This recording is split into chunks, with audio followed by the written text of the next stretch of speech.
Hello, hello. If you are seeing this at any point in time, it actually indicates that you have personally decided to take the bull by the horn. You have decided to begin your journey into the stock exchange market as an investor. So I would like to really, really congratulate you for taking such a big steps. Believe me, it's going to be an amazing journey filled with insight, filled with value, and so much more. All right. So specifically, we'll be dealing with a portion of the introduction, which is going to be the strategic system of the wealthy compared with the average person. All right. We are not focused on the average person, but we are going to look at how the average person actually spends his money and what specifically the wealthy people do. All right. I was reading something recently, and the man who actually wrote it says most times he is strategically broke. Not that he's not wealthy. In fact, he's in the oil and gas industry, but there are certain times in his life where he's strategically broke. Why? Because all his money has been invested. It has been invested. He's not totally broke, but he's strategically broke. So in a few years' time, when he begins to reap the returns of those investments, it's going to be so beautiful. He's going to be how will I put it now? He's going to be truly wealthy because his wealth at the time where he was trying to be strategically broke has produced more wealth. Do you understand this? Yes, I believe so. So let's take a look at the strategic system of the wealthy compared to the average man. All right. So there we are. How rich people spend their money. All right. Rich people and then average people. Rich people, average people. There is literally no way you have to be in one of these two columns. It's either you're a rich person or you're an average person. Not because of the kind of money you have yet, but because of the kind of system at which you used to spend your money. Is that okay? So let's look at the first column. All right. So rich people, they earn money, they invest in stocks, and then they spend it on a new car. How does that sound? Good. Now, this is the idea. When they earn their money, all right, of course, everybody has bills to pay.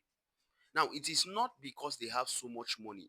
It's not because they earn so much money. Of course, earning so much money is very important, but sometimes, it might not necessarily be the so much money. It might be the strategy at which they apply to actually invest it. So they earn so much money, they invest it, and then they spend it on a car. So they now have a car, and then they still have their investment, because what they actually spend on the car is their return on investment, not necessarily their investment. Is that okay? Good. Now let's compare that with an average person. An average person earns money and spends nearly everything and then stay broke. Let's assume this average person and this rich person is actually a salary. They are both salary earners. Well, according to the system of this country, it is somehow painful for the salary earner to actually burst into financial freedom without investment. But how do we do? Of course, there are other options. There are business, there are investments. That's why they are there. So we actually have to leverage them and maximize them. I believe that's why we are having access to this knowledge right now. So let's look at the average person. The average person earns money, spends nearly everything, and then just stay broke, waiting till the end of the month. Sometimes some average people actually borrow money before the end of the month. And do you know the needs that they actually want to sort out? They are legitimate needs, so legit, so true. But there's a way around it, I'm telling you. All right. When we get to the module where we have to study budgeting and planning of investment and creating a balanced portfolio, I will actually share a way around it. All right. Good. So the wealthy person earns money, invests in stocks, and then spend on a new car. So when he spends on a new car, he's not totally broke because he still has investment in stocks. He still has investment in stocks. He's not totally broke. Now, he also earns money, all right, invest in real estate, and then spend on a dream house. Now, the idea is still investment. Look at the next one. Earns money, invest in business, and spend on vacation. All right. Now, in the next class, we'll be looking at um the difference between business and investment. And I assure you, I can tell you this boldly, that everybody that is working towards the creation of wealth, unless the person, let's assume, let's say is a criminal or something, working towards the creation of wealth, is either into investment or is into business. Is either into investment or is it, there is literally no way. Maybe I've not seen. Probably you might have seen one or two ways, but business or investment. No matter how cunning it looks, or no matter how screwed it looks, it has to be business or it has to be investment. Or you do dubious things. That's the only thing. If it's not business, then it's investment. Then if it's not any of these two, then maybe the person is actually doing something dubious. Is that okay? So specifically, the mindset of the wealthy is that once they have money, one of the basic things that they do with it is to invest it. So every money that comes to the hand of the wealthy man, there's a portion for investment. There's a portion for investment. One of the problem I have with some average people is when they actually earn money, they are very disciplined. So they save it. They save it. Once they save it, sometimes they get into contributions, which is very, very profitable. And then when they get those contributions, they use it to buy certain things that are not really assets. Now, all these things are assets. Your investment in stock is an asset. Your real estate is an asset. Is that okay? Your investing in your business is like securing your business. Of course, your business is also an asset to you. Yes. So one of the problem average people have is when they earn this money, they spend nearly everything. Let's assume they get into contributions now, all right? They get into contributions and then they do contributions, let's say for about 10 months.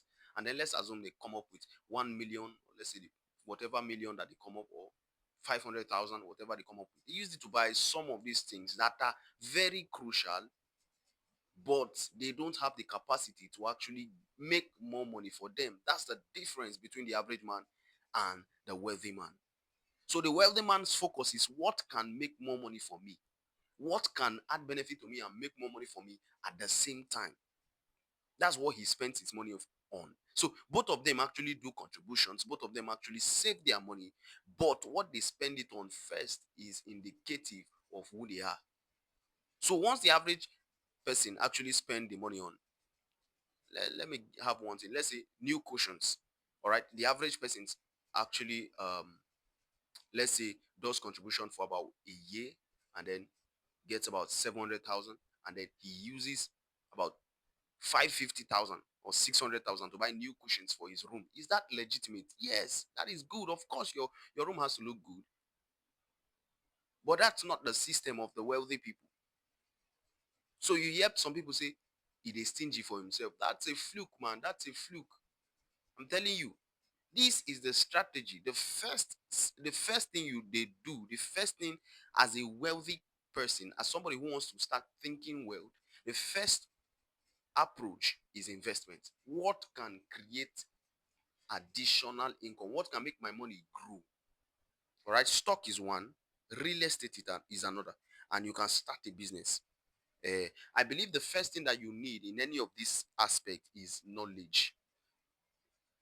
Is knowledge. So that's why I really am commending you for actually journeying into this knowledge, because it's really, really going to open your eyes to certain things.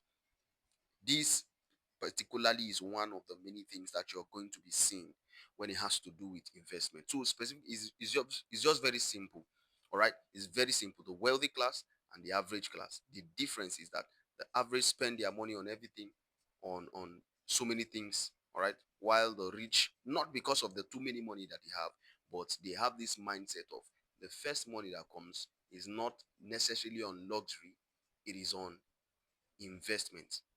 Is that okay? So if you have this mindset, you'll be able to find it easy, very, very easy to invest. And your investment will actually bring returns. Absolutely. And once it does, this is when you can actually spend it on whatsoever you want. Whatsoever you want. It's going to be a plus for you if you still spend your investment on what can bring more investment. Is that okay? So I'll see you in my next class, where we'll be differentiating between business and investment. Is that okay? Thank you so much. Do have a beautiful day ahead. God bless you.